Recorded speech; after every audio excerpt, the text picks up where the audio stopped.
Gary Goldstein at CMO Club, and I'm here with Snehal Desai, CMO of Dow Water. Sneh, welcome. Thank you, Gary. Sneh, you have, I suppose I'd call it an initiative called 3P Thinking. Yeah.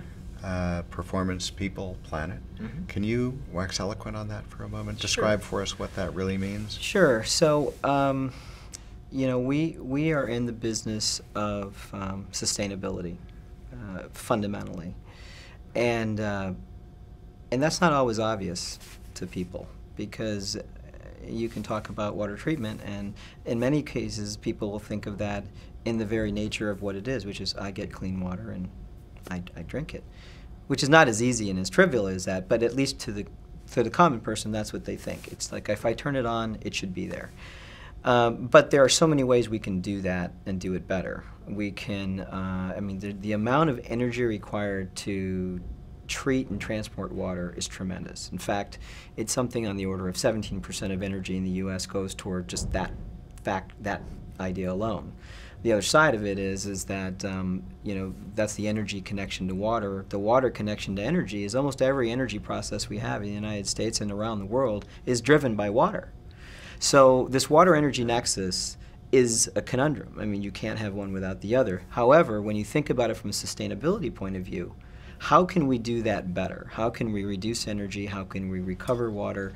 That's 3P thinking because we're thinking about people, planet, and profits at the end to be able to enable that virtuous cycle of innovation, to be able to help us continue to drive down these costs, to be able to make more product available, product in the context of water, to communities that maybe can't afford it, so how do you drive that equation down even further? That's the kind of construct we're putting around our branding in our business, which I would tell you even 5 years ago, we were thinking about it as more from the product point of view. We make these products and they deliver quality X. What we're now doing is really trying to help people understand the context in which our technologies are providing substantial change and benefit in society, and that is along the lines of provision of drinking water for communities, around enabling entire cities and industries, because without, again, water, I mean, it is what makes everything go, at least from my perspective. There's very little we can do as society without it. You talk about context, which I think is all important, and you talk about sustainability, and so that which goes to the core of this conversation. To what extent do you exalt the notion of education-based marketing to your clients to be a pass-through to their clients in turn, so the context travels? Yes. That's a great point, and it's something that I have been very passionate about for the last, I would put it, almost 10 years now, because I've pretty much been involved in technologies or products that enable this type of, what I'll call it, the societal benefit or the higher order. I spent 5 years in a renewable-based, renewable plastics business. We were using renewable resources to make replacements for conventional petroleum-based materials. And we had the same exact dialogue. My product does X, Y, Z. That's interesting, not entirely useful to me.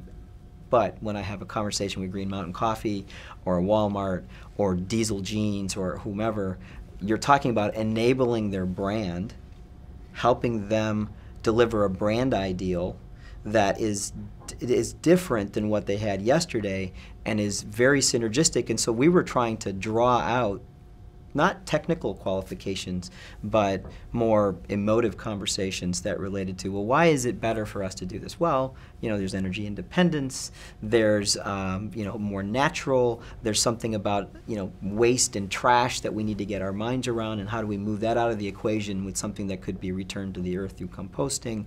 Now I've taken that story and we've started to build that around the water story. And appended to that idea, water being, and by the way, you're really a sustainability company as far as I'm concerned. Water is not your sole province, your sole portfolio. Right. Absolutely. You're in biodiesel and you're... Yeah, we work in all kinds of applications, yeah. But using water, because it's such a headline-worthy idea. Absolutely. there are a lot of organizations, not necessarily just NGOs, but just significant institutions and organizations that also have a focus on this water issue. Sure. So we have everything from Clinton Global Initiative to the Gates Foundation, et cetera. Talk to me for a moment. Is there coordination? Is there the opportunity for coordination to map a more holistic strategic approach? Yeah, I think there is, and there is so much good work going on in this area, and yet, you know, it's a large question, right? And so I think what we're seeing more and more is great alliances being built between, you know, basically public-private partnerships between NGOs and corporations and even government entities to be able to help tackle some of these issues.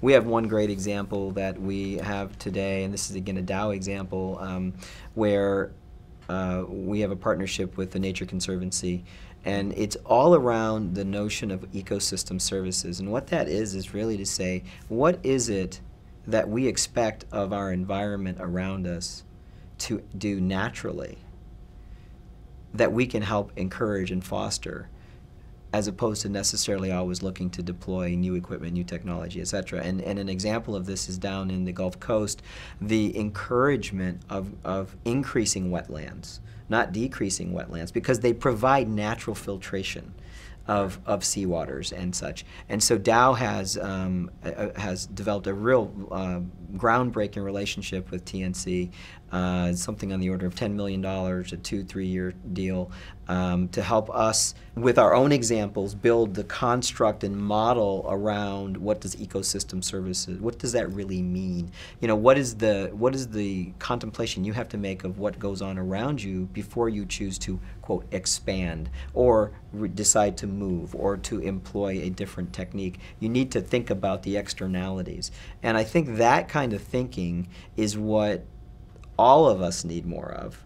And I think the place that our head of sustainability for the company, Neil Hawkins, and other executives in the company have really had this vision of leadership and saying, you know, we can do this, we need to do this, but we won't just do it for ourselves. We need to give back with these mindsets and techniques. So in fact, our CEO was at the Clinton Global Initiative here a few weeks back, and I do believe he was speaking about this because it is one of the things that we do. I mean, we're a science and technology company, but I think you said it very well. We're a sustainability company, and you cannot enable sustainability, number one, without finding a way to harness the periodic table, because almost everything has to do with that, and think about it differently. But the second thing is that from a responsibility point of view, companies like ours have an obligation to really work in a very different way and work with many different people. So, you know, lots of different groups. CEO Water Mandate, which is sort of a group out of the Davos Forum, they've really got their minds around this question of just water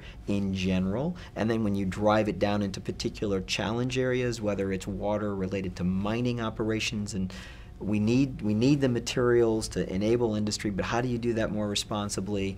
We have entire work projects around WASH, which is this idea of just sanitation and hygiene, which is just missing in entire places like Africa and parts of India and parts of Southeast Asia and whatnot. And there, you don't, again, need technology. You need education. You need communication. You need things that we can do. Right? We're not waiting on a breakthrough for this. What we're waiting on is more of the will of those that want focus, will, implementation. Absolutely, absolutely. This has been a fascinating conversation. Thank you so much. Thank you. A pleasure. Yeah, thanks.